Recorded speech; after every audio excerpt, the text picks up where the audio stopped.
ప్రభు నామానికే మహిమ కలుగును గాక. కూడి వచ్చిన మీ అందరికీ, కర్మిల ఆత్మీయ సహవాస సంఘ విశ్వాసులందరికీ మన ప్రభువును ఆయన ప్రియ కుమారుడునైన యేసుక్రీస్తు వారి శ్రేష్టమైన నామంలో శుభములు మరియు అందరికీ వందనాలండి. 112వ కీర్తన మనం ధ్యానం చేసుకుందాం. కీర్తన 112. ఈ కీర్తన 111వ కీర్తనకు జంట కీర్తన అన్నమాట. ఆకారంలో, శైలిలో, భాషలో రెండు ఒకేలా ఉంటాయి. యూదులు వారి చరిత్రను, వారి జాతిని, వారి సంస్కృతిని, వారి ఆధ్యాత్మిక స్వాస్థ్యాన్ని తమ మనసులో ఉంచుకుని ఎక్కడికి వెళ్ళినా వారి ప్రత్యేకతలు వారితో పాటు తీసుకెళ్ళేవారు. వారిలో కొందరికి అద్భుతమైన జ్ఞాపక శక్తి ఉండేది. కొన్ని శతాబ్దాల పాటు వారు తాల్మూద్ అనే గ్రంథం నకలు రాయబడలేదు. తాల్మూద్ అంటే యూదుల సాంస్కృతిక, రాజకీయ, ఆధ్యాత్మిక చరిత్ర గ్రంథం అని చెప్పొచ్చు. వారి బోధకులు రబ్బీలు ఆ గ్రంథం అంతటిని వాళ్ళు కంటతా చేసేవారు. వారి పిల్లలు కూడా కొంత వయసు వచ్చేసరికి ఆ గ్రంథాన్ని కంఠోపాఠంగా నేర్చుకున్నారన్నమాట. అయితే యూదులకు హింసలు ప్రారంభమైనప్పుడు, రబ్బీలు చంపబడినప్పుడు ఈ గ్రంథం తర్వాత తరాల వారికి అందుబాటులో ఉండదని గ్రహించి దాన్ని వ్రాయడానికి పూనుకున్నారు. యూదులు పరిశుద్ధ లేఖనాలను, పవిత్రమైన పుస్తకాలను, సాహిత్యాన్ని కూడా కంటదాగా నేర్చుకున్నారు. అందుకే బైబిల్లో సాహిత్యం కనిపిస్తుంది. యూదుల సాహిత్యం, కవిత్వం పాటగా పాడుకోవడానికి వీలుగా తాళము, లయ వాటితో పాటు వ్రాయబడింది అని జ్ఞాపం చేసుకోవడానికి ఎంతో సులువుగా ఉంటుంది. పాత నిబంధనను ఒక గ్రంథంగా రూపించడానికి వారు మానసికంగా చాలా కష్టపడ్డారు. మన మనస్సుల్ని సౌమ్రతనంగా ఉంచుకుంటే వాక్యపు వెలుగు మన మీద ప్రకాశించదు. బైబిల్ను తీవ్రమైన ఆసక్తితో చదివి ధ్యానించినప్పుడు మాత్రమే పరిశుద్ధాత్మ వెలుగు మన మీద ప్రకాశించి చదివిన వాక్యాన్ని గ్రహించేలా చేస్తాడు. ఈ కీర్తనను చదవడం మాత్రమే కాదు, దీన్ని కంఠస్థం చేయాలి. 111వ కీర్తన రక్షకుని గూర్చి నొక్కి చెబితే, ఈ కీర్తన ఆయన పరిశుద్ధులను గూర్చి చెబుతుంది. 110వ కీర్తన దేవుని సామర్థ్యాన్ని గూర్చి చెబితే, 111వ కీర్తన దేవుని సృష్టిని గూర్చి చెబితే, ఈ కీర్తన దేవుని ప్రజలను గూర్చి చెబుతా ఉంది. మొదటి వచనం, యెహోవాను స్తుతించుడి, యెహోవా యందు భయభక్తులు గలవాడు, ఆయన ఆజ్ఞలను బట్టి అధికముగా ఆనందించువాడు ధన్యుడు. ధన్యుడైనటువంటి ఒక వ్యక్తి జీవిత రహస్యం అన్నమాట ఈ అధ్యాయంలో రాయబడిన విషయం. యెహోవా యందు భయభక్తులు కలిగి ఉండుట జ్ఞానమునకు మూలము అని 111వ కీర్తన ముగించబడితే, ఈ కీర్తనలో అదే వాక్యాన్ని అందుకొని దాన్ని మరికొంత విశాలంగా ఆలోచించి విశదపరిచాడు. మనుషులు సంతోషం కోసం అన్ని చోట్లకు పరిగెత్తిన సంతోషకరమైన జీవితం చాలా సులువు. దేవుని యందు భయభక్తులు గలవాడు ధన్యుడు. ప్రసంగి తన గ్రంథం యొక్క ముగింపు చాలా విచారకరంగా ఉంటుంది. తాను వ్యర్థంగా గడిపిన జీవితాన్ని బట్టి వృద్ధుడైన సొలొమోను దుఃఖించిన ఆనందంగా ఉండడానికి జీవితాంతం వెతుకుతూనే ఉన్నాడు. నిజమైన సంతోషం జ్ఞానంలో ఉంటుందనుకుని జ్ఞానాన్ని సముపార్జించాడు. దేవునిని వివేకం కొరకు అడిగి దానిని పొందాడు. అతని దినాల్లో అతనికంటే జ్ఞాని ఎవ్వరూ లేరు. అయితే ఇది అతన్ని సంతోషపరచలేకపోయింది. లోకములో ఉన్న వాటిని, ఆనందాన్ని వెతుక్కున్నాడు. డబ్బుతో కొనగలిగినవన్నీ కొన్నాడు. వర్తకపు ఓడల ద్వారా అత్యధికమైన బంగారాన్ని, వివిధ రకాలైన వస్తువులను సంపాదించాడు. అతని ఆర్భాటాలకు, శరీరేచ్ఛలకు అదుపు లేదు. అయితే అవేవి కూడా అతనికి సంతోషాన్ని ఇవ్వలేదు. అయితే అతని ముగింపు మాటలు చూడండి. 12వ అధ్యాయం 13వ వచనంలో, దేవుని యందు భయభక్తులు కలిగి ఆయన కట్టడను అనుసరించి నడుచుచుండవలెను, మానవ కోటికి ఇదియే విధి అన్నాడు. అతడు తన జీవితాన్ని అలాగే ప్రారంభించాడు. అయితే మధ్యలో ఎక్కడో దారి తప్పిపోయాడు. అపరంజి వంటి ఆజ్ఞలను ప్రక్కకు పెట్టేశాడు. దేవుని ఆజ్ఞలనే స్వచ్ఛమైన బంగారాన్ని లోకాశలు అనే మాయలకు, భ్రాంతికి అమ్మేశాడు. అయితే దానికి తగిన మూల్యాన్ని చెల్లించాడు. రాజ్య విభజనకు అప్పుడే పునాది పడింది. ధన్యుడైన వ్యక్తి యొక్క జీవిత రహస్యం ఏంటంటే అతడు దేవుని ప్రేమిస్తాడు. దేవుని నిర్లక్ష్యపెట్టి వస్తు సంపదల కోసం ఆరాటపడే వారికి ఇది ఒక గొప్ప పాఠం. మొదటి వచనంలోనే దేవుని వాక్యాన్ని ప్రేమిస్తున్నాడు. ఆయన ఆజ్ఞలను బట్టి అధికముగా ఆనందించేవాడు ధన్యుడు. సంతోషం యొక్క రహస్యం ఏంటో తెలుసుకోవాలని చాలామంది ప్రపంచ ప్రఖ్యాతిగాంచిన వేదాంతులు రాసిన పుస్తకాలు చదువుతారు. సోక్రటీస్ అతడు గొప్ప వేదాంతి. అతను రాసిన రాతల్లో సంతోషం లేదు. ప్లేటో, కాంటీ, మార్స్ ఏంజిల్స్ వీళ్ళందరూ కూడా గొప్ప వేదాంతులు అన్నమాట. ప్రపంచ ప్రఖ్యాతిగాంచిన రచయితలు. అనేక పుస్తకాలు రచించారు వాళ్ళు. వీరెవరి దగ్గర కూడా సంతోషం యొక్క రహస్యం లేదు. వారిలో కొందరి వద్ద ద్వేష రహస్యం కూడా ఉంది. సంతోషం అనేది ధన్యమైన దేవుని గ్రంథపు పుటలలో మాత్రమే దొరుకుతుంది.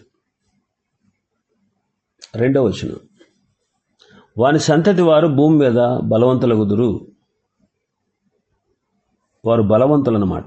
కీర్తనకారుడు ధన్యుని యొక్క కుటుంబాన్ని, అతని కుమారుల్ని చూస్తున్నాడు ఇక్కడ. వారి సంతతి వారు భూమి మీద బలవంతులు. అధికారము, ధనము, హోదా, సహజంగా వచ్చే వారసత్వం, ఇవన్నీ కూడా దేవునికి భయపడే వారి సంతతికి దేవుడిచ్చే దీవెనలు. పాత నిబంధన ప్రకారం చూస్తే ఆయన నిబంధనకు విధేయత చూపిన వారి గృహాల్లో దేవుని ఆశీర్వాదాలు ఉంటాయి అని మనం గ్రహించవచ్చు. అయితే క్రొత్త నిబంధనలో అటువంటి ఇహలోక సంపదలు దేవుని ప్రజలకు వాగ్దానం చేయబడలే. కొండ మీద ప్రసంగం చూస్తే ఆ విషయం మనకు స్పష్టంగా అర్థమవుతుంది. అయినప్పటికీ దేవుని ప్రేమించే వారిని ఆయన హత్తుకొని ఆశీర్వదిస్తాడు. మనం నమ్మకంగా సువార్తను విత్తి మన ప్రార్థనలో వాటికి నీరు పోసి ఆయన మన చేతిలో పెట్టిన కృపావరాల విషయంలో నమ్మకంగా ఉంటే ఆయన వాగ్దానాలు మన పట్ల నెరవేరుతాయి. పాత నిబంధనలో అబ్రహాము, మోషే నిబంధనల క్రింద ఉన్న వారందరూ కూడా భౌతికంగా ఆశీర్వదించబడతారు. ఈ విషయంలో దేవుని నమ్మకత్వాన్ని కీర్తనకారుడు చూశాడు. దేవుని యందు భయభక్తులు గల వారి సంతానము బలవంతులుగా ఉండడం అతడు చూశాడు. ఇంకా అంటాడు, యథార్థవంతుల వంశపు వారు దీవించబడతారు. 2వ వచనంలోని, అంటే వారు బలవంతులు, అంటే ధన్యుని యొక్క కుటుంబంలో ఉండేవారు బలవంతులు. 2వది యథార్థవంతులు. యథార్థవంతుల వంశపు వారు దీవించబడతారు అంటున్నాడు. ఈ వాక్యము యథార్థవంతుని సంతానాన్ని గురించి మాట్లాడుతూ ఉంది. వాళ్ళు సమాజంలో స్తంభాల వల్ల నిలుస్తారు. సమాజాన్ని సమతుల్యం చేస్తూ దేశానికి వెన్నెముకగా దాని నైతిక విలువను పెంచడానికి ప్రయాసపడతారు. దేశమంతా దేవుని వాక్య ప్రకారం నడుచుకునేలా చూస్తారు. అటువంటి వారు లేని దేశం చొక్కాని లేని ఓడలాగా ఉంటుంది. అటువంటి వారు నడి సముద్రంలో కొట్టుకుపోతుంది. దేవుని కృప ఆ దేశం మీద లేకపోతే ఆ దేశం నాశనం అయిపోద్ది. ఇక 3వ వచనాన్ని మనం చూస్తే కీర్తనకారుడు 2 విషయాలు చూస్తున్నాడు. కలిమియు సంపదయు అని ఎంట నుండును, వారి నీతి నిత్యము నిలుచును. అంటే వారి గృహం నిండా, ధన్యుని యొక్క కుటుంబంలో ఉండే అతనుకుండే గృహం నిండా సమృద్ధి ఉంటుంది. కలిమి సంపద వాని ఇంటి నిండా ఉండును అంటున్నాడు. పాత నిబంధన పద్ధతిని మనం మరొకసారి గుర్తు చేసుకోవాలి. దేవుని యందు భయభక్తులు గలవారికి సర్వ సమృద్ధి ఉంటుంది. అందుకే యోబుకి శ్రమలు ఎందుకు వచ్చాయో అతని స్నేహితులకే అర్థం కాలేదు, అతనికి అర్థం కాలేదు. అందుకే స్నేహితులు కూడా ఏం చెప్పలేక చివరికి అతనిలో భయంకరమైనటువంటి రహస్య పాపాలు ఉన్నాయని తేల్చేశారు. అతనిలో వేషధారణ ఉందని దాన్ని ఒప్పుకోమని అన్నారు. దుర్మార్గులు అప్పుడప్పుడు కూడా వర్ధిల్లుతూనే ఉన్నారు. అయితే వారి ఇల్లు ఇసుక మీద కట్టబడింది. ఇంకా అతని హృదయంలో నీతి ఉంటుందంట. వారి నీతి నిత్యము నిలుచును. దేవుని యందు భయభక్తులు గల వారి ప్రవర్తన దేవుడు చూపించేదిగా ఉంటుంది. దేవుడు అతనిలో ఉన్నాడనిపిస్తుంది. ప్రభు యొక్క ప్రవర్తనను, యేసుక్రీస్తు ప్రభు యొక్క ప్రవర్తనను, గుణగణాలను మనం పరీక్షిస్తే అవి దేవుని గుణలక్షణాలుగా మనకు కనబడతాయి. యేసుక్రీస్తు ప్రభు అక్షరాలుగా శరీరధారిగా వచ్చిన దేవుడు. అనాది కాలం నుండి సృష్టి ద్వారా ప్రత్యక్షపరచబడిన దేవుడు ఇప్పుడు శరీరధారిగా ఈ లోకానికి వచ్చాడు. తండ్రి గుణ లక్షణాలని మనకు కనపరిచాడు. ఇక 4వ వచనంలో మనం చూస్తే ధన్యుని యొక్క ప్రశాంతత మనం చూస్తున్నాం. యథార్థవంతులకు చీకటిలో వెలుగు పుట్టును అంటాడు. ధన్యుడు భక్తిహీనుడిలాగా చీకటిలో తొట్టిల్లి పడిపోవడం. అతనికి చీకటిలో కూడా వెలుగు ఉంటుంది అన్నమాట. మనము చీకటి లోకంలో జీవిస్తున్నాం. చీకటిలో వెలుగు పుట్టడం అనేది ప్రత్యేకమైన దీవెన. ఇంకా మనం చూస్తే 4వ వచనంలో కటాక్షమును వాత్సల్యతయు నీతియు గలవారంట. యథార్థవంతుడు ధన్యుడు కటాక్షము గలవాడు. అతడు ఇతరులను ప్రేమిస్తాడు. కటాక్షం అనేది దేవుని గుణాల్లో ఒకటి. ఇది కూడా యేసుక్రీస్తులో మెండుగా ఉంది. ఆయనకు మనుషులను తన వైపు ఆకర్షించుకునే స్వభావం ఉంది. అందుకే వ్యాధిగ్రస్తులను, దెయ్యాలు పట్టిన వాళ్ళు, జీవితంలో నలిగిపోయిన వాళ్ళు ఆయన దగ్గరకు వచ్చేవారు. ఆయన అందరినీ చిరునవ్వుతో చేరదీసి క్షమించాడు, స్వస్థపరిచాడు. మనుషులు ఆయన పలికిన దయగల మాటలకు ఆశ్చర్యపడ్డారు అని మనం చదువుతాం. ఇంకా వాత్సల్యము గలవారంటాళ్ళు, కనికరము గలవారన్నమాట. మనుషులు చెదిరిపోయిన గొర్రెల వలె ఉండుట యేసుక్రీస్తు ప్రభువారు చూచి వారి మీద కనికరపడ్డాడు. ఆయనతో 3 సంవత్సరాలున్న పేతురు ఆయన మేలు చేయుచుండెను అని రాశాడు. ఆయన హృదయం అందరి ఎడల ప్రేమతో నిండి ఉండేది. మనుషులకు మేలు చేయాలని మైళ్ళ కొద్ది దూరం నడిచి వెళ్ళేవాడు. అన్నిటికంటే ముఖ్యంగా ఆయన మంచివాడు. ఇటువంటి లక్షణాలు మనం కూడా కలిగి ఉండాలని ఆయన కోరుతున్నాడు. అందుకే పౌలు గారు అంటారు, క్రీస్తు ముద్రలు నా శరీరమందు ధరించి ఉన్నాను అంటారు. మరి ఆ మాట మనం చెప్పగలమా? ఇంకా వారు వాత్సల్యత కలిగిన వారు, నీతి గలవారు. నీతి అంటే ఎల్లప్పుడూ సరి అయినది మాత్రమే చేయడం. ఇది దేవుని మరి ఒక లక్షణం అన్నమాట. ఇది మంచితనం కంటే కొంచెం ఎక్కువ. కీర్తనకారుడు వర్ణిస్తున్న వ్యక్తి మంచివాడు, నీతిమంతుడు. మంచితనం యొక్క పేర్లు ప్రేమలో ఉన్నాయి. మంచితనం యొక్క ఔన్నత్యం, మంచితనం యొక్క లోతు ప్రేమలో ఉందన్నమాట. నీతిమంతుని యొక్క వేళ్ళు ఎక్కడుంటాయి? ధర్మశాస్త్రంలో ఉంటాయి. అందుకే ధర్మశాస్త్రం మోషే ద్వారా అనుగ్రహించబడింది. కృపయు సత్యము యేసుక్రీస్తు ద్వారా కలిగింది. ఇక్కడ ధన్యుడైనటువంటి వ్యక్తి ప్రశాంతంగా ఉండడాన్ని చూస్తున్నాం. అతడు నడిపింపు, కృప, మంచితనం, దైవ స్వభావాలని అతడు ఇతరులకు అందిస్తాడు అన్నమాట. అతడు సంతోషంగా ఉండడంలో ఆశ్చర్యం లేదు. అతని నడిపింపు, అతని కృప, అతని మంచితనం, అతని దైవ స్వభావం ఇతరులని ఆనందింపచేస్తాయి. ఇంకా 5వ వచనంలో మనం చూస్తే దయాళులను, అప్పిచ్చువారును, భాగ్యవంతులను, న్యాయ విమర్శల వారి వ్యాజ్యము గెలుచును అంటున్నాడు. దయాళులు, అప్పిచ్చువారు, భాగ్యవంతులు, న్యాయ విమర్శల వారి వ్యాజ్యం గెలుస్తుంది. అప్పు ఇచ్చుటలో దయాళత్వం ఉంది. అంటే ఇతరుల పరిస్థితిని అర్థం చేసుకోవడం, ఇతరులు అవసరతలో ఉండి అప్పు అడిగితే సహృదయంతో అర్థం చేసుకుని స్పందించడం.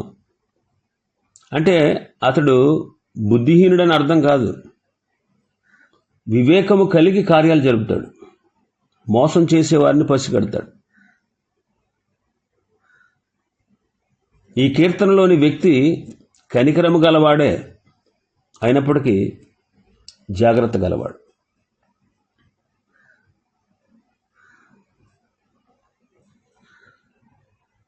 ఇంకా మనం చూస్తే 6వ వచనం నుంచి 8వ వచనం వరకు, అట్టివారు ఎప్పుడునూ కదిలింపబడరు, నీతిమంతులు నిత్యము జ్ఞాపకములో ఉంటారు.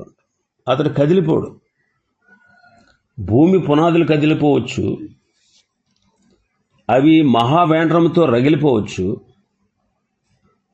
ఆకాశ మండలంలోని నక్షత్రాలు కాలిపోవచ్చు, ఆకాశము వస్త్రం వలె చుట్టబడిపోవచ్చు. అయితే ధన్యుడు భద్రంగా ఉంటాడు. ఈ భద్రత మనకు కల్వరిలో కొనబడింది. అతని జ్ఞాపకాలు నిత్యము నిలుస్తాయి. మనం అందరం కూడా నిత్యము జ్ఞాపకం ఉండాలని ఆశిస్తాం. మనకు నిత్యత్వం ఉంది, అక్కడ మన పేరు నిలబడితే చాలు. నీతిమంతుని జ్ఞాపకం చేసుకున్నట ఆశీర్వాదకరము, భక్తిహీనుల పేరు అసహ్యత పుట్టించును అన్నాడు సొలొమోను సామెతల గ్రంథం 17:7. యేసు ప్రభు నిత్యత్వాన్ని గూర్చి చెబుతూ లాజరును గూర్చి ప్రస్తావించాడు. లాజరు నీతిమంతుల నివాసానికి వెళ్ళాడు, ధనవంతుడు నిత్యనాశనానికి వెళ్ళాడు. జీవ గ్రంథంలో అతని పేరు లేదు, అతని పేరు ఎవ్వరికీ తెలియదు.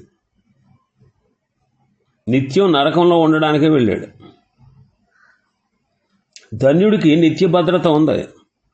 అతడు ఈ లోకంలో గుర్తించబడకపోవచ్చు, కానీ పరలోకంలో అతడు గనులలో ఒకడుగా ఎంచబడతాడు. 7-8 వచనాలు చూస్తే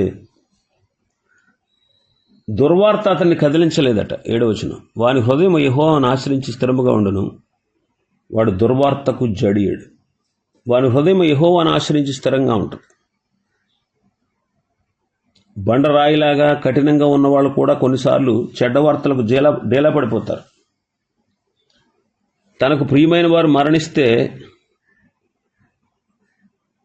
యుద్ధాలు, వరదలు, కష్టాలు, నష్టాలు ఇలాంటివి మనుషులను అధైర్యపడేలా చేస్తాయి.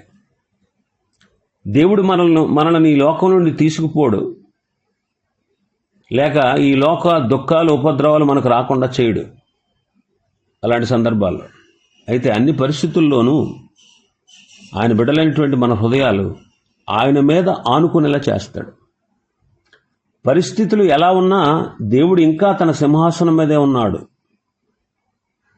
కాబట్టి ఇలాంటి విపత్కర పరిస్థితులు జరిగినప్పుడు మనల్ని ఇక్కడి నుంచి తీసుకుపోవడం ఎక్కడికని, కానీ మన హృదయాలు ఆయన మీద ఆనుకునేలాగా చేస్తాయి. ఇంకా 8వ వచనంలో మనం చూస్తే మంచి వార్తకు పొంగిపోడు, వాడి మనసు స్థిరంగా ఉంటుంది. తన శత్రువుల విషయమై తన కోరిక నెరవేరు వరకు వాడు భయపడాడు. అన్ని వార్తలు చెడ్డవి కాదు, కానీ వాని మనస్సు ఎలా ఉంటుందట? స్థిరంగా ఉంటుంది. తన శత్రువుల విషయమై తన కోరిక నెరవేరే వరకు అతడు భయపడ్డాడు. విశ్వాసంలో స్థిరంగా ఉన్నవాడికి పరిస్థితులు ఎలా ఉన్నా భయం ఉండదు. శుభవార్త రాబోతా ఉంది. విశ్వాసులు మాత్రమే ప్రతికూల పరిస్థితుల్లో ధైర్యంగా ఉండగలరు. పాపంలో జీవిస్తూ తనకు మంచి జరుగుతుంది అని భ్రమపడేవాడు బుద్ధిహీనుడు. విశ్వాసులు ఎప్పుడూ నిరాశావాదులుగా ఉండరు, ఎందుకంటే దేవుడు చివరకు అన్నీ సరిచేస్తాడు అని వాళ్ళకి తెలుసు అన్నమాట. ఇక 9వ వచనంలో మనం చూస్తే ధన్యుడు హెచ్చించబడతాడు. 9వ వచనం చదివితే, వాడు దాతృత్వం కలిగి బేదలకు ఇచ్చును, వాని నీతి నిత్యము నిలుచును, వాని కొమ్ము ఘనత నొంది హెచ్చింపబడు. అతడు జాలి గలవాడు, దాతృత్వం కలిగి బేదలకు ఇస్తాడు, వాని నీతి నిత్యము నిలుస్తుంది, వాని కొమ్ము ఘనత నొంది హెచ్చించబడుతుంది. ఇక్కడ భక్తి యొక్క సారాంశాన్ని మనం చూస్తున్నాం. ఒక వ్యక్తి అవసరతను చూసి కూడా అతన్ని ఆదరించి సహాయం చేయకపోతే అతడు అవిశ్వాసి కంటే చెడ్డవాడు. అవసరతలో ఉన్న ప్రపంచంలో మనం ఉన్నాం. తిండి లేక కోట్ల కొలది ప్రజలు చనిపోతూ ఉన్నారు. ప్రపంచంలో సగం మంది ఏమి తినడానికి లేక బాధపడుతున్నారు. క్రైస్తవ సంస్థలు ఎన్నో వారికి అవసరమైన సహాయాన్ని అందిస్తున్నాయి. ఉపద్రవాలు వచ్చినటువంటి వారు, వరదల్లో ఇబ్బందులు పడుతున్నవారు, వ్యాధులతో బాధపడుతున్నారు, అతివృష్టి అనావృష్టి వల్ల తిండి కొరత ఏర్పడిన వారు, వీరందరికీ క్రైస్తవులు ముందుకు వచ్చి సహాయపడాలి. నిన్ను వలె నీ పొరుగువాన్ని ప్రేమించుము అనే ఆజ్ఞను ఆచరణలో పెట్టాలి. ప్రతి విశ్వాసి తన శక్తి కొద్దీ పేదలకు సహాయం చేయాలి. ఇంకా అతని నీతి నిత్యము నిలుచును అంటాడు. క్రైస్తవుల దాతృత్వాన్ని గూర్చి రాస్తూ అపొస్తలుడైన పౌలు ఈ గొప్ప విషయాన్ని రాశాడు. అతడు వెదజల్లి దరిద్రులకు ఇచ్చును, అతని నీతి నిత్యము నిలుచును అంటాడు. కొరింథీ 2వ పత్రిక 9వ అధ్యాయం 9వ వచనంలో. ఇవ్వడం అనేది కృప. దయలేని భక్తి జీవం లేని శరీరం లాంటిది. అందుకే మిషనరీలు అందరూ కూడా ఇలా మన ఇతర దేశాలకు వెళ్ళి ఆసుపత్రులు, అనాథాశ్రమాలు మరి ఇతర సంస్థలను స్థాపించి సహాయం అందించారు. అతని కొమ్ము ఘనత నుండి హెచ్చింపబడును అన్నాడు. కొమ్ము అడవి మృగానికి దాని యొక్క బలానికి గుర్తు. బైబిల్ అంతటిలో కొమ్ము అనే మాట శక్తికి సూచనగా చెప్పబడింది. కాబట్టి నీతిమంతుడు ఘనత నుండి హెచ్చించబడతాడు. ఇంకా 10వ వచనంలో మనం చూస్తే ధన్యుడైన వ్యక్తి యొక్క అసమానపు హెచ్చింపును మనం చూస్తున్నాం. ఈ చివరి వచనంలో ధన్యునికి భక్తిహీనునికి ఉన్న తేడా కనబడతా ఉంది. భక్తిహీనుడి యొక్క ఉక్రోషాన్ని మనం చూస్తున్నాం. భక్తిహీనుడు దాన్ని చూచి చింతపడుదురు. మంచి వ్యక్తి హెచ్చింపబడడం దుష్టుడికి ఇష్టం ఉండదు. అయితే పరిస్థితులు భక్తి గలవానికి అనుకూలంగా ఉన్నాయి. భూమి మీద మంచి జయించాలని దేవుడు నిర్ణయించి ఉంచాడు. దుష్టత్వం ఎప్పటికీ జయించదు, అది స్వనాశనానికి నడుపుతుంది. 1000 ఏండ్ల పాలనలో ఇది ప్రపంచ సూత్రంగా ప్రత్యక్షపరచబడబోతా ఉందన్నమాట. దేవుడే జయిస్తాడని, మంచే జయిస్తుందని రుజువు కాబోతా ఉంది. ఇంకా భక్తిహీనుల యొక్క కోపం చూస్తున్న వారు పండ్లు కొరుకుచూ క్షీణించిపోదు. పండ్లు కొరకడం అంటే కోపానికి, వేదనకు గుర్తు. భక్తిహీనులు పండ్లు కొరుకుచూ పాతాళానికి పోతారు. వారి కుట్రలన్నీ భగ్నమైపోతాయి. బలాత్కారము, చెడుతనం ఇక పనిచేయి. వారు ఈ భక్తి గల వ్యక్తిని పరలోకంలో చూస్తారు. క్రీస్తు సింహాసనాసీనుడిగా ఉండడం, దేవదూతలు ఆయన ఆరాధించడం, భక్తి గల వ్యక్తి పరలోకంలో ఉండడం, ఈ భక్తిహీనుడు నరకంలోంచి చూస్తాడు. భక్తి గలవాడు గణపరచబడ్డాన్ని చూస్తూ పండ్లు కొరుకుతాడు అన్నమాట. భంగపడతాడు. భక్తిహీనుని ఆశ భంగమైపోవును అంటాడు. అతడు జీవించిందంతా వ్యర్థమే. అతని కోరికలు, శరీర ఇచ్ఛలు అతన్ని దహించి వేస్తాయి. అతనికి అవకాశం ఉన్నప్పుడు దేవుని మార్గంలో నడవలేదు, దేవుని ప్రేమించలేదు, పరిశుద్ధ జీవితాన్ని జీవించలేదు. అతనికి లోకాశలు ఆనందాన్ని ఇచ్చినట్టుగా భ్రమపడ్డాడు, వాటినే కోరుకున్నాడు. ఇప్పుడు మరణించిన తర్వాత అగ్ని కీలలు అతన్ని కాలుస్తాయి అన్నమాట. అతని కోరికలే అతన్ని బాధిస్తాయి. కాబట్టి ఈ కీర్తన మనకు ఉపదేశాన్ని ఇస్తూ ఉంది. మనం మంచి వాటిని, మేలైన వాటిని కోరుకున్నట్లు దేవుడే మనకు సహాయము దయచేయునుగాక. ఆమేన్. ఇవి ఈ కీర్తనలో ఉన్నటువంటి విషయాలు. ప్రభు చిత్తమైతే మరొక కీర్తన రేపటి దినం ప్రారంభించుకుందాం. దేవుడి వర్తమాన వాక్యాన్ని మన వినికిడిలో ఆశీర్వదించునుగాక. ఆమేన్.